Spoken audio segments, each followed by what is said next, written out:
So I want to make a statement that explains what happened with the Marc Mohan ethics complaint to the Oregon State Bar and how it was dismissed in a way that keeps Marc Mohan out of trouble. He does not get censured. He does not get disbarred for his behavior in my case that really, frankly, screwed me over. But I also want to be clear that I am not saying this from a place of being vindictive or angry or upset with any of the people involved on the legal side of these things. I will admit that there was a time when I was very angry at Marc Mohan's mishandling of my case, and I needed to get that out by writing the particular blog posts I did, which were called the Smoke Screen and the Circus, in which I went into detail about his failure to represent me well and how it led to bad outcomes in the courtroom. But I also feel like once I wrote that and got it all out there and told that story, that completely extinguished that animus from my system. And I believe I did what was necessary to hold Marc Mohan accountable in writing that and publishing it, and also in making my complaint to the Oregon State Bar. And you might look at it as I lost here in terms of I didn't get the decision that he had done something wrong in my case. But I don't actually see it entirely that way. And I don't think that he is the main bad guy in terms of the legal outcomes here. And I do believe that the legal outcomes here are actually very important to the state of Oregon and to the Willamette County Circuit Court system and what that means for the future. And I don't think I'm exaggerating when I say that there are going to be other people within this court system, maybe other people who have been involved in court cases involving Michael Fuller in the past or in the future, who will be interested in this. And I don't consider this to be my particular legal battle, but I do want to be transparent in sort of the way this ended and put a cap on this whole story that I've told as part of the blog. For the benefit of transparency for the parties who will be interested in this in the future. And I will say that this is not something that I'm going to appeal. I have no desire to appeal the dismissal of the decision against Marc Mohan.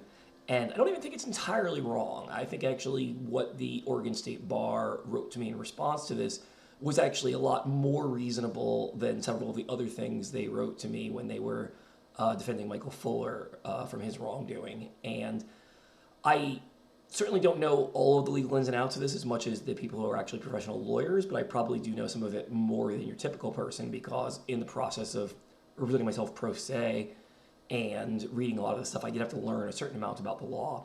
But I'm also going to try to keep this relatively high level. I don't want to get too bogged down in the legal details of this. I just want to talk about sort of why it's important in the big picture and make a few sort of closing remarks to Marc Mohan, and then just put a bow on this. And the truth is that I am in some ways happy for the closure that I no longer have this open case with the Oregon State Bar and going back and forth with them about this, and just happy to move on to other things and accept that the Oregon State Bar isn't going to fix a lot of the problems that need to be fixed here, and that there have to be other ways to do that. But at the same time, again, it's not my battle. It's other people are going to probably end up following up on this other ways later on. But I will say that I will include in the description of this links to the full letter that the Oregon State Bar sent me dismissing the case against Marc Mohan. And they gave it to me in print, not electronically. This is one of the things that I think the Oregon State Bar does with a lot of people when they are not actually barred lawyers in the system and make ethics complaints in order to sort of make it harder and create more of a insulation of communication. They tend to do everything in paper by mailing it. So I had to actually take some photos of that letter, and I will include them. But I will highlight, I have already highlighted in the photos I took, the most relevant passages about that, from that document in which they indicate their reasoning. And actually, sorry, I'm not holding it right now. Let me just step away so I can grab it for a second here. I don't want to bore you with all the details, but I'm going to just read to you a snippet of the part that was highlighted that I think is really the most important part, because a lot of the reasons for dismissing the things about Marc Mohan were reasonable, but the one thing that I think was very unreasonable is that they're basically saying it is okay for two counsels on opposite sides of a case to agree to stipulated protective order, allowing them to exchange documents that are marked for attorney ties only, and do this without the consent and knowledge of the particular clients on both sides of the case here. And you can see the highlighted section on the 4th page in yellow of the document here. I'm not going to read the whole thing, but I'm going to say that in your case, Mr. Mohan's agreement to the protective order did not violate our ethics rules, as it was a procedural decision that was impliedly authorized to allow him to pursue your legal objectives and representation as allowed for by such and such rule. The rule generally requires an attorney to abide by a client's decision regarding the ultimate objectives of the representation, not the strategies and tactics utilized in the pursuit of those ultimate objectives. The Supreme Court has noted the strategy, tactics, and manner of the defense are for counsel to determine based upon the exercise of professional skill and judgment. Along those same lines, in representing a client, a lawyer is entitled to exercise the lawyer's professional judgment to determine how best to present the client's case. In so doing, the lawyer is given considerable discretion to structure the case, both during the investigative and trial stages. As such, it was within Mr. Mohan's discretion to decide which facts and issues were relevant to your claims. That Mr. Mohan proceeded in a manner in which he disagreed and ultimately decided that your case did not have merit does not mean that he provided incompetent representation or violated an ethical obligation to you. Okay, so I've read parts of the highlighted part here, and I will give you the full context of it, but the basic gist of it is that the court is arguing, or not the court, the Oregon State Bar is arguing that the things that Marc Mohan did in terms of the stipulated protective order and other things that I called out in terms of bad behavior on his part were things that were within the discretion of a lawyer to decide in terms of the strategy of the case that he's allowed to do without getting the consent of the client. And it's basically sort of giving him the benefit of the doubt, saying that he was making, smarter strategic decisions in the case than I would have. And that is absolutely not true here. But I also want to be clear about why they are saying this. The Oregon State Bar is not really eager to protect Marc Mohan at all. And this is not coming from a place of protecting an individual lawyer, except insofar as it is the case that, they don't want to have a particular malpractice case against him that would have to be paid out of their malpractice insurance. But the bigger concern I believe that the Oregon State Bar has is that many lawyers in the Oregon State system have been agreeing to these stipulated protective orders behind the backs of their clients before. And they're afraid of setting a precedent here of saying this is a bad thing, this is not allowed, because they know, the Oregon State Bar knows, that they could be in very deep shit because of this. Because if a lot of other people start complaining about the ways that Michael Fuller and or other lawyers have been getting the lawyers on the other side to agree to such stipulated protective orders behind the backs of their clients, this could be a huge scandal for the Oregon State Bar and for the court system in Oregon in the big picture. So they're really saying that this was all just his discretion in terms of what was good here. But I also want to be clear, Marc Mohan was a very inexperienced trial lawyer and didn't know what the hell he was doing. And he was so bad and so dumb in how he conducted a lot of this stuff that, the truth is that even when I was representing myself as incompetent as I am, I actually had a better lawyer representing myself pro se than I did when Marc Mohan was my lawyer. He was that fucking dumb. But at the same time, I recognize that the question of the quality of him as a lawyer is not the same thing as the question of ethics violations here. So although I can very pointedly point to ways in which he just made terrible choices and didn't know what the hell he was doing in representing me, that by itself is not what an ethics hearing is supposed to be about.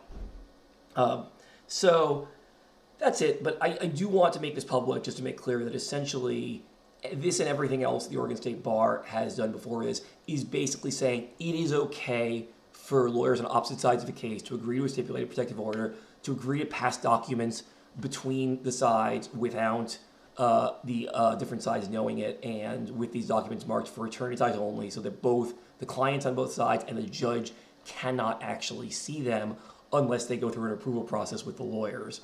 And I do believe that this essentially leads to collusion between lawyers a lot of times, or in the particular case of this case, it was less collusion as it was one lawyer intimidating the other lawyer in a way that was blind to, but both the clients and the judge were blind to it. And I'm hoping that the ways I've sort of laid this open will decrease the chance of these bad things happening in the future. And I do know, for a matter of fact, that there are a lot of people in the Multnomah County court system who do not like Michael Fuller, who think he's a real asshole, and who actually have a lot more personal animus toward him than I do. And I believe he's probably screwed over a number of other people with his tactics before in similar ways. And this just getting out there is going to come back to bite him in major ways in the future. So I'm doing my part in putting it out there, but again, that's not my main fight here. But I want to say that I really don't wish Marc Mohan any ill will. I do believe that the ways in which I made the ethics complaint were things that I had a moral obligation to do and that were best for the law community and even for Marc and his potential future clients in the whole. The fact is that he is dyslexic. He is someone who is just an incompetent lawyer and shouldn't be handling any trials or anything else that serious. And I don't think he necessarily wants to. I think he was originally planning on doing more estate law and stuff like that where we wouldn't have to be handling trials. But I also feel like I know this could come across as seeming a little bit ableist in terms of I have made fun of Marc Mohan for his dyslexia and sort of picked on him for this stuff. And I want to be careful about that because I don't want to be ableist, but at the same time, I feel like being able to read well and not make a lot of spelling mistakes and typos is actually a really important part of the job of being a lawyer. And if you can't do that well, you better hire a good paralegal who can actually handle those details for you, who can correct your errors. And as part of that, I am going to include one document, or actually just one page of one document that Marc Mohan submitted to the Oregon State Bar in the process of going back and forth between me and them. Because what happened is, as the Oregon State Bar was handling the ethics complaint, I've included a lot of those documents in a previous blog post called The Millstone. There was a little more communication that went back and forth in the next stage that I've not included the entirety of the people on the Oregon State Bar Disciplinary Council actually emailing back and forth between me and Marc Mohan and asking for further comments from both of us. They did ask him for some more information. They asked me for some responses to that. And there was a little bit more communication. I don't feel it's necessary to spill all the details of that communication. A lot of it is boring and just too in the weeds for this. But I am giving just one page of this document that Marc Mohan included just to show really how strikingly bad he is at handling some of the details.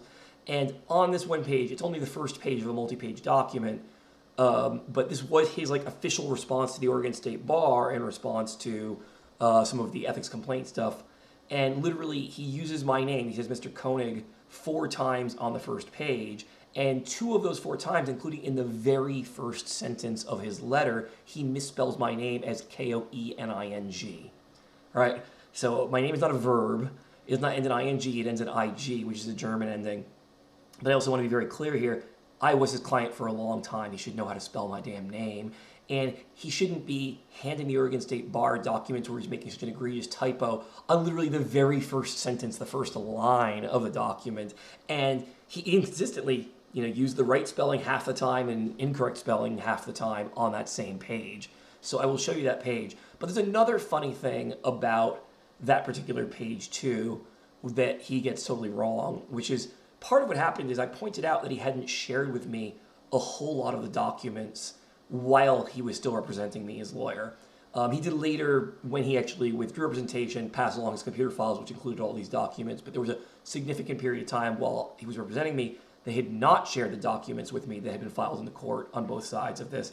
And I made some tables in some of the documents that are linked on the Millstone, highlighting in yellow all the documents, which are 2/3 of the documents of the case that he had never bothered to hand in to me. And I actually, part of what happened is that the Oregon State Bar then asked him, why didn't you give these documents to your client? And they said, please give an explanation for each one of these documents, which ones, you didn't give for this or that reason, and specify what your reasons were. And what Marc Mohan did at this point is he completely misread the document. And he looked at a particular table on pages 3 and 4 of my document that only was a subset of about 9 or 12 of these documents. And he only addressed the ones in this particular subset in terms of why he had not sent them to me, when in fact there was a much larger table in the appendix that was a much greater number of documents that he had not handed into me, and he hadn't actually addressed the larger table with that full set of documents at all. And I actually pointed this out in my response to this and said, wait a minute, Mark is only addressing this tiny little subset of documents in this thing because he's looking at the wrong fucking table. He didn't address the bigger table that actually gives the full 30, 40 documents that he had never actually given to me. And in response to that, neither the Oregon State Bar nor Marc Mohan ever followed up to actually get answers from him about why he didn't submit all those extra documents too. So essentially the Oregon State Bar was okay with him only giving an answer to this subset of documents rather than the full set of documents, which clearly is not a sufficient answer to their question. But they were just, out to protect him and protect their own asses more than they were to actually uncover the entirety of the truth of how negligent he was as a lawyer here. So what I am going to do is I'm not going to give that full letter from Marc Mohan. I'm only giving that little snippet of it, but I am going to give the full response email that I gave. And one thing about this, the letter from Marc Mohan was actually dated April 2nd, 2025. My response was actually dated almost a year later in March 2026. And the reason there's about a year gap between those is not because of Marc Mohan or me. It's because the Oregon State Bar decided to sit on this for a full year before they actually started answering this and started actually showing me what Mark had submitted to them and giving me a chance to respond to it. And I do believe this is a tactic of the Oregon State Bar, a very intentional one. When they have a case like this, they know that whatever comes out in this could lead to not just ethics complaints, but possibly malpractice cases against someone like Marc Mohan. And what they want to do is drag the whole thing out to make sure that if anything comes out that could actually expose him for malpractice or activate their malpractice insurance, that it is most likely to come out after the statute of limitations has actually gone by. So they're going to intentionally drag their feet and be really slow to handle these things just so I can't later make a complaint for malpractice against him because now the statute of limitations is too late to make that kind of thing. So it's their way of, again, covering their own asses and just saving themselves money and keeping their lawyers out of trouble and keeping justice from being served. So that is part of it here. But I will say, part of the reason I don't want to give Mark's full letter is it wasn't only in this letter, but it was in a few different places. Once Mark got in trouble and knew that he had done some really bad shit, he started changing his story about me and actually saying stuff that was pretty defamatory of me. Now, I'm not accusing him of defamation in terms of something I could take him to court for. I fully understand that this stuff is protected by qualified immunity. Everything that he said was in the context of submissions to the Oregon State Bar, to the legal system in terms of protecting his own fucking ass. So he was saying what he thought was necessary, I think not out of any animus for me or throwing me under the bus, but just because he thought that throwing me under the bus was the best tactic to get him out of trouble, because he knew he had really been negligent. He knew he had really done a bad job as a lawyer in a lot of ways.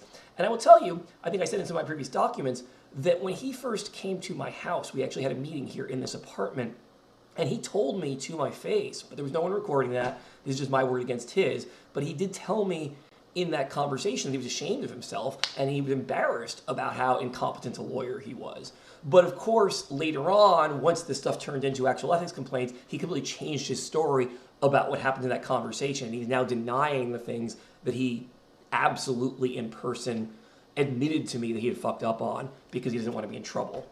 But part of what he did in trying to cover his own ass was start saying a bunch of things that were throwing me under the bus. And I think some of it came out in some of my earlier documents that I might have posted in that Millstone thing. There was a particular case where when the World Championship was happening in Vegas, I had, in a phone call with him, sort of toyed with the idea, and I wasn't really feeling strongly about this. I just sort of tossed it out as something that I thought I might do.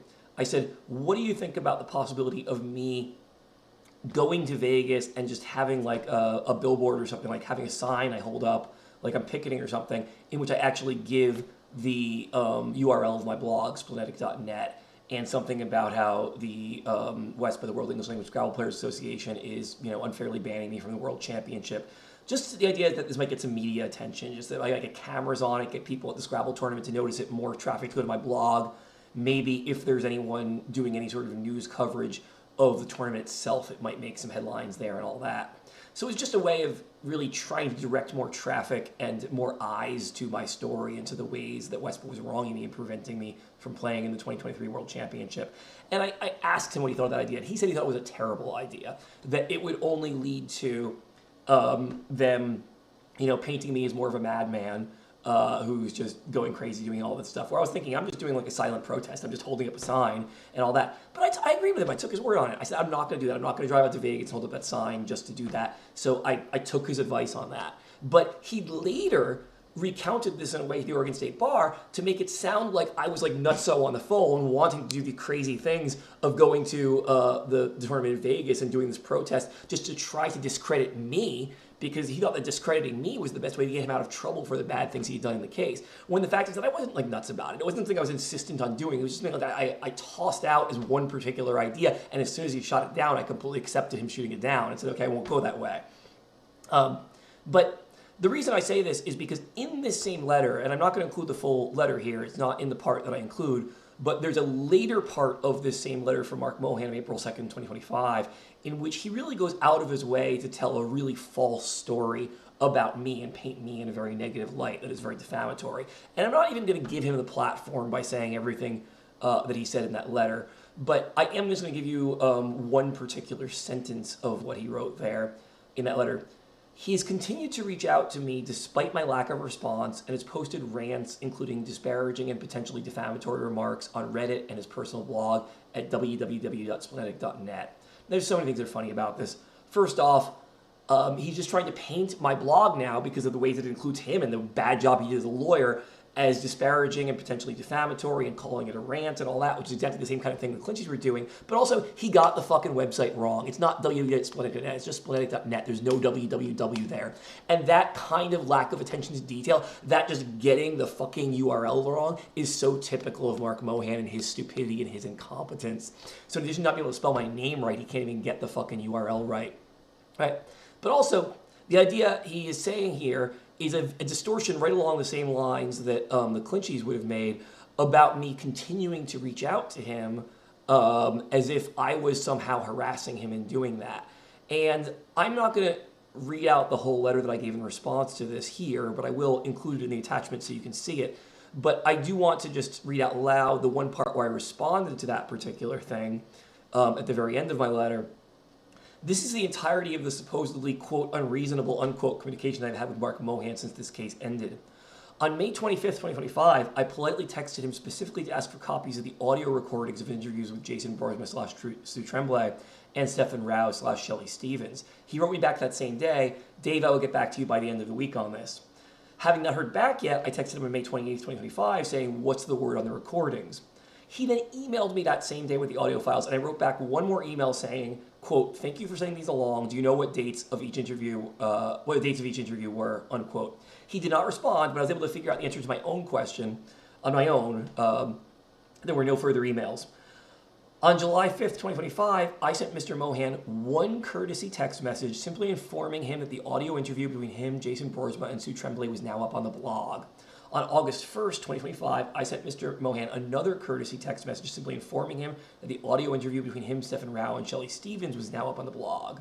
Mr. Mohan is doing the same thing that the defendants in my case did, desperately attempting to sabotage my character in order to undermine belief in the strong evidence against him.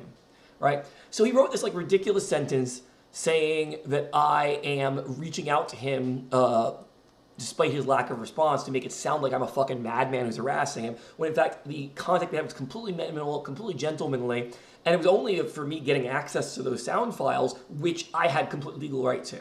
And in fact, that was like the right process to go and ask him to get me those. So I was doing the right thing, he was doing the right thing, we were both being gentlemen about handing those sound files over to me, and then me just sending him two polite messages saying, by the way, those sound files that included your voice on the recording, I did put them up on the blog, I told him that. So me just being a gentleman and doing all that stuff is stuff that he is trying to distort into me continuing to harass him and talk to him when he doesn't want to hear from me anymore.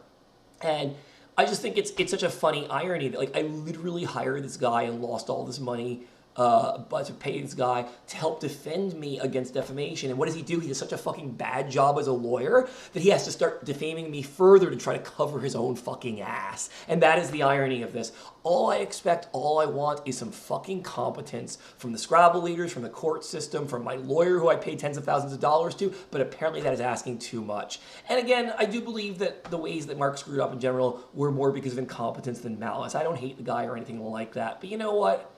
I think of all people in the world, one of the best Scrabble players in the world, one of the best spellers in the world, deserved a lawyer who was smart enough to spell my last name fucking right. And he was smart enough to spell NASPA instead of NASPLA when he gave me the original document that he filed for the complaint, or was about to file for the complaint, since I'd given him literally about 50 pages of documents, or more than that, in which NASPLA was written 50 times, and it was never once written NASPLA. So I think this is just really fucking funny that Mark is that stupid, that incompetent, that fucking bad at reading, that he can't even spell NASPLA right, he can't spell my last name right, and he can't even get the URL right. And Mark, I'm not trying to end your career, I'm not out to get you, I just think that that is stuff that, potential clients of yours should know about.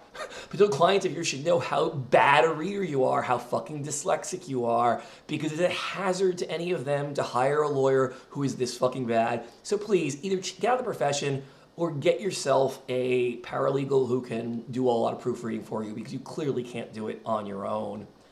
That's all for now, folks.